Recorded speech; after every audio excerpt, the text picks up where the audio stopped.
Reynald Garrido, champion de France des super légers. Bonjour Reynald. Bonsoir, bonsoir tout le monde. Et puis pour nous éclairer, évidemment, notre expert, notre consultant boxe, Philippe Velg. Regardez. Mais c'est vous qui avez la...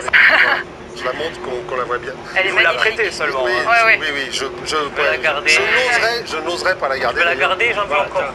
Si vous êtes là, messieurs, d'une longue série. voilà. C'est bien entendu pour parler de cette grande soirée boxe qu'on attend le 10 novembre prochain. C'est dès jeudi, soirée organisée par Malamine Koné, diffusée en exclusivité sur Canal Plus Sport. Avec, vous allez le voir, on vous a préparé le programme de cette grande soirée boxe, et notamment le championnat du monde IBF des super plumes chez les femmes entre Maïva Amadouche et Salinas, le championnat d'Europe super plume entre les deux Français Guillaume Frénois et Samir Ziani, la demi-finale mondiale IBF chez les légers entre Mendy le Français et l'Italien Balissaï, et donc votre combat, Reynald, face à Yazid Amgar, la défense de votre titre de champion de France obtenu en mai dernier.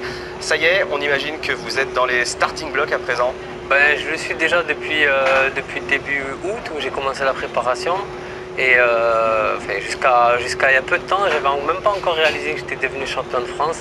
Donc avec le temps, j'ai commencé déjà à savourer le titre et puis enchaîner derrière, puisqu'on n'a pas le temps. Les challengers se profilent tous les 6 mois. La défense d'un titre, on imagine que c'est toujours un petit peu spécial dans la carrière d'un boxeur. Est-ce que vous mettez plus de pression qu'en mai dernier, par exemple ? Non, aucune, parce que moi, mon objectif premier, c'est vraiment de prendre du plaisir à la base et de communiquer un message d'espoir, parce que j'ai une histoire assez spéciale dans la boxe, et je reviens de très loin, et j'ai envie vraiment de partager mon envie d'y croire jusqu'à la dernière minute à tous ceux qui m'entourent, et j'ai envie d'en être la preuve vivante qu'on peut réussir. Vous êtes un jeune boxeur, Ouais, hein, c'est le paradoxe. puisque vous avez commencé à 25 ans.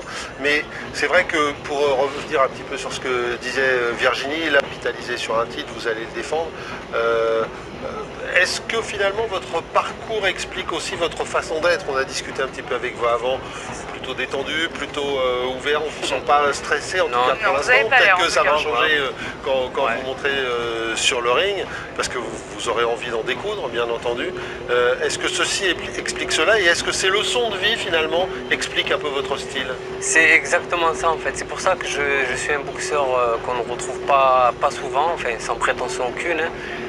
Je suis passé vraiment par un passé chaotique en commençant la boxe très tard, uniquement à la base pour arrêter de fumer, pour vous dire. Et C'est une bonne façon d'arrêter de fumer. oui, bien sûr. Et ensuite, comme j'étais branché autour de l'éducation populaire auprès des adolescents en difficulté, j'ai vu que j'allais inspirer certains. Et de là, j'ai commencé à me mettre vraiment dans la compétition, à arrêter de fumer, à avoir une chaîne de vie. Est-ce que ça, alors c'est intéressant ce que vous dites, parce que est-ce que ce rôle exemplaire, cette exemplarité que vous donnez, est-ce que ça compte pour vous? Ah, ça compte énormément, mais après, on reste humain et on n'est jamais à l'abri d'erreurs. J'en ai fait sur le ring, j'en ai fait à travers mon image aussi. Parfois, j'ai fait des bêtises à travers les mots ou à travers les actes. Mais je fais quand même attention. Et j'ai compris qu'avec le temps, avec l'expérience, qu'il fallait rester moi-même naturel. Et mon naturel, même si ça ne se voit pas ici, enfin, c'est quand même un petit peu la folie, le plaisir.